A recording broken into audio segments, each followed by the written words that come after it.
در طول تاریخ بزرگترین رهبرای دنیا همیشه به دنبال شانس بودن. فیلسوفای بزرگ به عمق اون فکر کردن و مردمای عادی برای دور شدن از بدشانسی و جذب خوششانسی متوسل به انواع بیشماری از تشریفات و طلسم و جادو شدن. اما واقعا شانس چیه؟ چقدر میتونیم روی اون تاثیر بذاریم؟ تو این ویدیو میخوایم راجع به چیزی صحبت کنیم که 90% مردم درکی ازش ندارن و اون نکته اینه: شانس ساخته میشه. با فکر کردن و عمل کردن به شیوهی که توی این ویدیو بهتون میگم میتونین ناخودآگاهتون رو طوری برنامه ریزی کنین که همیشه شانس در خونتون رو بزنه. تمام افرادی که خیلی موفقن روش‌ها و استراتژی‌های خاص خودشونو دارن، اما همه‌شون روی یک اصل بنیادی توافق دارن: اینکه ما تبدیل به اون چیزی میشیم که همیشه بهش فکر میکنیم. افکار شما به طور مستقیم روی واقعیت شما تاثیر میذارن.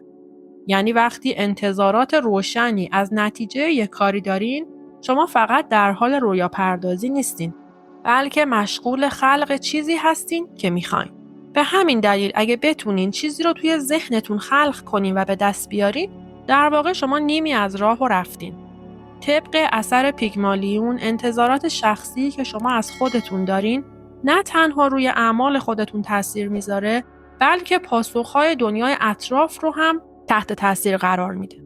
اثر پیگمالیون یک پدیده روانشناختیه که میگه عملکرد افراد تحت تاثیر انتظارات خودشون و دیگران قرار میگیره و انتظارات بیشتر منجر به عملکرد بهتر میشه. توی تحقیق برای بررسی اثر پیگمالیون تعدادی معلم رو در نظر گرفتن و به اون معلم‌ها گفتن که برخی از این دانش آموزان که به صورت تصادفی هم انتخاب شده بودن پتانسیل تحصیلی فوق‌العاده‌ای دارن. باور معلم‌ها به توانایی‌های اون دانش آموزا منجر به تغییر ناخودآگاه در نحوه رفتار با اون دانش آموزا شد. این مسئله باعث شد که معلم‌ها به این دانش آموزا توجه بیشتری داشته باشن و اونا رو بیشتر تشویق کنن و در نتیجه اون دانش آموزا واقعاً عملکرد بهتری داشتن. راز این اثر اینه که وقتی به شدت انتظار موفقیت رو دارین و نتایج مثبت رو تجسم می‌کنین، در واقع ناخودآگاهتون رو برنامه ریزی می‌کنین تا باور کنه که شما در حال حاضر به اون چیزی که می‌خواستین رسیدین. شما میتونین به طور ناخودآگاه طوری عمل کنین که با دیدگاه شما همخوانی داشته باشه و این تمام ماجراست. ذهن قدرتمندترین دارایی شماست و وقتی انتظارات روشنی از اون چیزی که میخواین دارین و واقعا باور دارین که میتونین بهش برسین، میبینین که چقدر میتونین خوششانس باشین. دومین مورد درباره افراد خوششانس اینه که این افراد برده منطق نیستن. اونا تصمیم‌ها و برداشت‌های خودشون رو بر اساس چیزی بسیار قوی‌تر بنا می‌کنن: افکار و شهود. در حالی که دنیا مدام سعی می‌کنه شما رو متقاعد کنه که همه چیز باید ساده، منطقی و عقلانی باشه، کسی که واقعاً شانس رو جذب می‌کنه می‌دونه که واقعیت برعکس. جایی که شما تصمیم می‌گیرین غیر ممکن‌ها رو ممکن بدونین، جاییه که واقعاً جادو اتفاق می‌افته. البته که منطق هم جای خودش رو داره و نمیتونیم اونو نقض کنیم، اما جامعه در اکثر موارد حتی بهترین ایده ها رو هم به شکلی توهم‌آمیز نشون میده. مشکل تفکر منطقی اینه که شما رو توی یک باکس ممکن‌ها محبوس و توانایی‌هاتون رو برای دیدن ایده ها و افکارتون محدود میکنه و به این ترتیب امکان پیشرفت غیر ممکن میشه. اما ایده پردازی و تفکر شهودی شما رو به باور به چیزی عمیق‌تر و فراتر از ذهن خودآگاه ترغیب میکنه. چیزی که همه اونو غیر ممکن میدونن، همون چیزیه که شانس رو جذب میکنه. وقتی فقط به منطق تکیه میکنین، درهای فرصت‌های بزرگ رو میبندین، چون این فرصت‌ها همیشه احتیاج به یک جهش ایمان دارن. تکیه صرف بر منطق شما رو فقط تا حدی پیش میبره. اما اعتماد به حس درونیتون میتونه شما رو به جاهایی برسونه که منطق هرگز جرئت نمیکنه که بهشون فکر کنه. نکته سوم اینه: اگه میخواین جزو افراد خوششانس باشین، فرصت‌ها رو شناسایی کنین و اونا رو غنیمت بدونین. چون شانس زمانی اتفاق میفته که آمادگی با فرصت ملاقات میکنه. افرادی که به برخی از فرصت‌های تغییر دهنده زندگی برخورد کردن و واقعاً از اونا استفاده کردن، توسط سایر افراد جامعه خوششانس نامیده میشن. اما حقیقت این نیست. برای مثال تصور کنین شما در زمان رونمایی و راه‌اندازی بیت کوین یه دونه از اون رو خریده بودین. اگه این کار رو می‌کردین الان سرمایه شما چیزی حدود 6 تا 7 میلیارد بود. این امکان تقریباً برای همه وجود داشت. اما افراد بسیار کمی این دانش رو داشتن. بیشتر افراد توی زندگی به فرصت‌ها بی‌توجه هستن، نه به خاطر اینکه اونا وجود ندارن، بلکه به این خاطر که اصلا به دنبالش نمیرن. برای اینکه خوششانس باشین باید خودتون رو آموزش بدین تا فرصت‌ها رو قبل از اینکه آشکار بشن شناسایی کنین.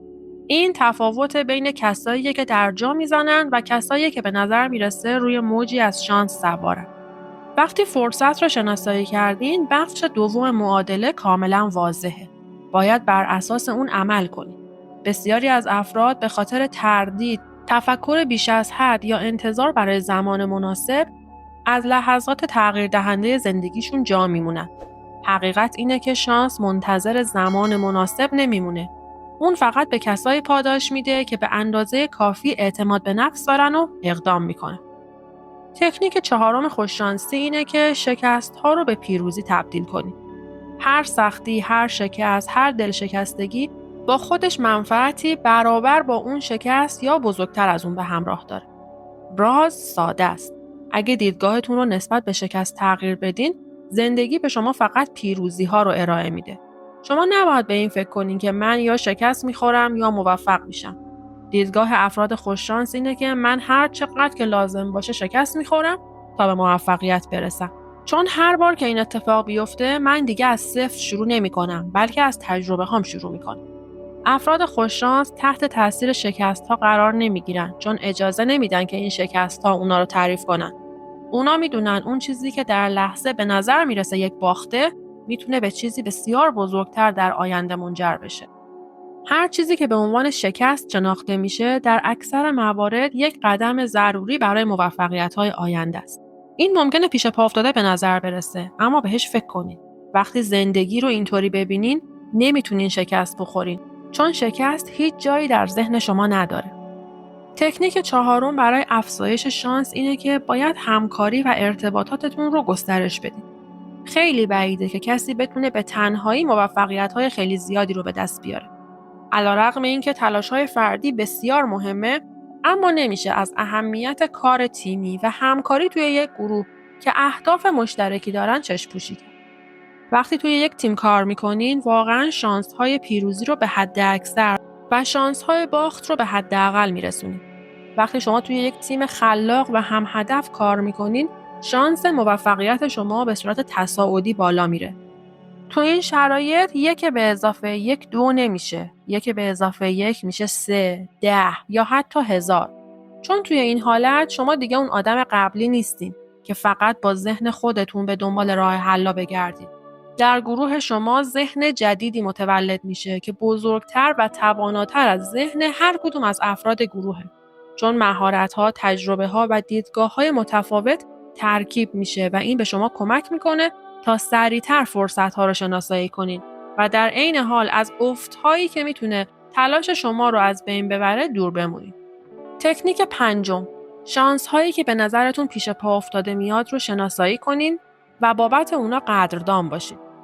یکی از حقایقی که درباره شانس نادیده گرفته میشه اینه که همه از یک نقطه شروع نمی‌کنن.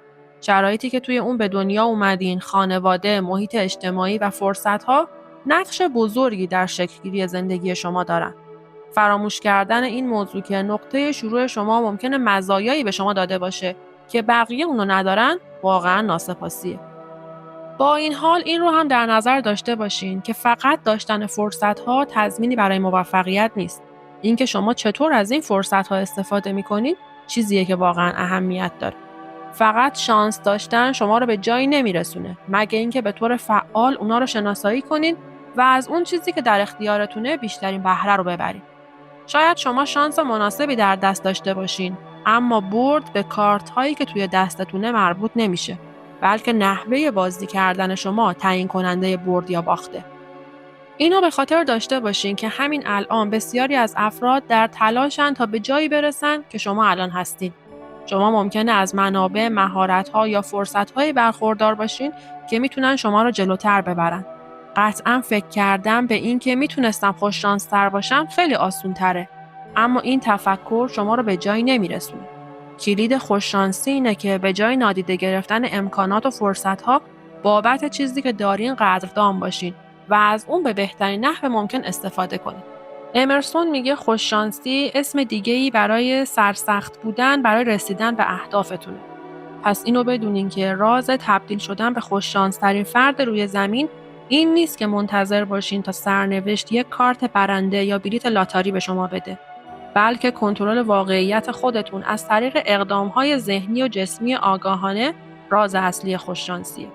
برای اینکه بدونین چطور میتونین ذهنتون رو توی مسیر درست برای رسیدن به خواسته هاتون پرورش بدین، پلیلیست دکتر جو دیسپنزا رو از دست ندید.